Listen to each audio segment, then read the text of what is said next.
উম্মাহ তো নীরব হয়ে আছে। আমি বছরখানেক না 7-8 মাস আগে যখন আমি লন্ডন থেকে একটা আমার দেশের নামে একটা অনলাইন পত্রিকা চালাতাম, সেখানে এডিটোরিয়াল লিখেছিলাম।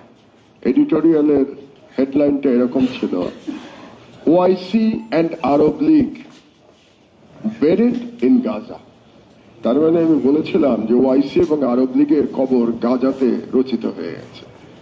কারণ এই ওআইসি আর আরব লীগের প্রয়োজন নাই, যে ওআইসি এবং আরব লীগ 17,500 শিশুর জেনোসাইডকে নিন্দা জানাতে পারে না, 17,500 শিশুর মৃত্যুতে ব্যথিত হয় না, সেই ওআইসি, সেই আরব লীগ, সেই উম্মার আমার কাছে কোনো প্রয়োজন নাই।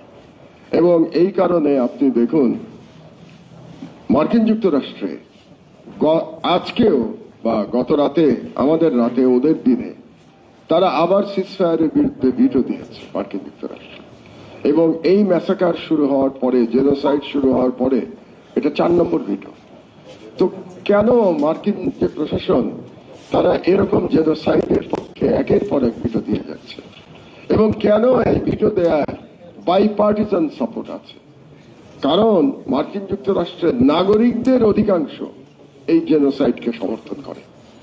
এই জেনোসাইডকে যদি সমর্থন না করত তাহলে পলিটিশিয়ানরা এভাবে ভিটো দিতে পারতো না। কারণ আপনি মনে রাখবেন যে মার্কিন যুক্তরাষ্ট্র একটি গণতান্ত্রিক রাষ্ট্র। গণতান্ত্রিক রাষ্ট্রের শাসকরা যেটা করে সেটা সেই রাষ্ট্রের জনগণের মতামত প্রতিফলন করে। সুতরাং এই যে বাইডেন বলেন আর ট্রাম্প বলেন, তারা যে প্যালেস্টাইনের এই গণহত্যা, যে গণহত্যা দেখে সাধারণ মানুষ পক্ষে রাতে ঘুমানো মুশকিল হয়ে যায়, বহু রাতে আমি ঘুমাতে পারি না প্যালেস্টাইনের এই দৃশ্য দেখার পরে, এরকম একটি ব্যাপারে তারা বাইপার্টিসান সাপোর্ট করে যাচ্ছে।